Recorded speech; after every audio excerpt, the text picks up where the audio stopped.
Hi అండి, నమస్తే. Welcome to our channel. ఇవాల్టి వీడియోలో టేస్టీ ఎగ్ బజ్జీని చేసి చూపించబోతున్నానండి.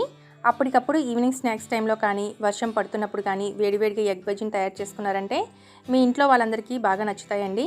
చాలా బాగా ఎంజాయ్ చేస్తారు. సో మరి ఈ ఎగ్ బజ్జీని ఎలా తయారు చేసుకోవాలో చూసేద్దాము. ఫస్ట్ ఒక బౌల్ తీసుకుని అందులో 1 కప్పు శనగపిండిని యాడ్ చేసుకోండి. దీనిలోనే 1 టేబుల్ స్పూన్ వరిపిండి అంటే బియ్యం పిండిని యాడ్ చేసుకోవాలి.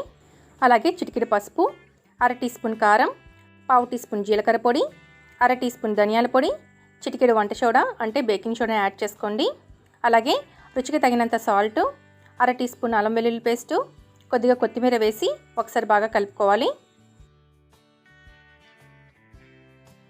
ఈ విధంగా బాగా కలుపుకున్నాక ఇందులో కొద్దిగా వాటర్ పోసుకుంటూ పిండిని బాగా కలుపుకోవాలి.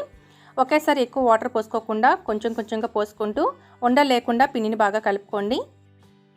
పిండిని మరీ గట్టిగాను మరీ లూజ్గాను కలుపుకోకూడదండి.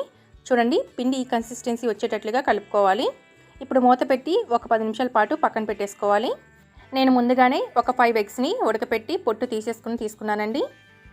ఇప్పుడు పిండిని తీసుకొని కొద్దిగా ఆయిల్లో వేసుకున్నారంటే ఆయిల్ వేడెక్కిందో లేదో తెలుస్తుందండి. చూడండి, ఆయిల్ వేడెక్కింది కదా. ఇప్పుడు పిండిలో ఎగ్స్ని ఒక్కొక్కటిగా డిప్ చేసుకుంటూ ఆయిల్లో వేసుకోవాలి. ఇలా ఎగ్కి పిండిని కోట్ చేసుకొని జాగ్రత్తగా ఆయిల్లో వేసుకోవాలండి. సేమ్ ఇలాగే మిగతా ఎగ్స్ని కూడా వేసేసుకోండి.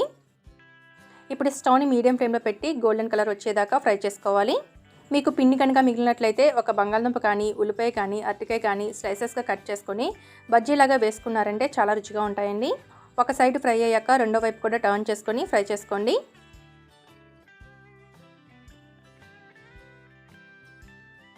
చూడండి, ఈ విధంగా చక్కగా ఫ్రై చేసుకున్నాక వీటిని ఒక ప్లేట్లోకి తీసేసుకోండి. అంతేనండి, మనకి ఎగ్ బజ్జీ రెడీ అయిపోయాయి. ఇప్పుడు దీన్ని ఈ విధంగా కట్ చేసుకోవాలి. ఇప్పుడు దీని మీద ఉప్పుని స్ప్రింకిల్ చేసుకోండి. అలాగే కొద్దిగా కారం,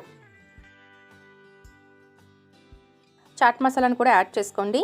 మీకు కావాలంటే 4 భాగాలుగా కట్ చేసుకొని మధ్యలో ఉల్లిపాయ స్టఫ్ని పెట్టుకొని నిమ్మకాయ పిండుకున్నారంటే చాలా బాగుంటాయండి. సో ఫ్రెండ్స్, చూసారు కదా, ఈ విధంగా ఉల్లిపాయ ముక్కలతో స్పైసీ ఎగ్ బజ్జీని సర్వ్ చేసుకున్నారంటే చాలా రుచిగా ఉంటాయండి.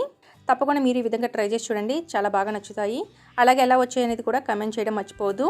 ఈ వీడియో కనుక నచ్చినట్లయితే లైక్ చేసి మీ ఫ్రెండ్స్ అండ్ ఫ్యామిలీ మెంబర్స్కి షేర్ చేయండి. ఇలాంటి మరిన్ని టేస్టీ అండ్ సింపుల్ రెసిపీస్ కోసం మన ఇల్లు మన ఛానల్ని సబ్స్క్రైబ్ చేసుకోండి. Thanks for watching.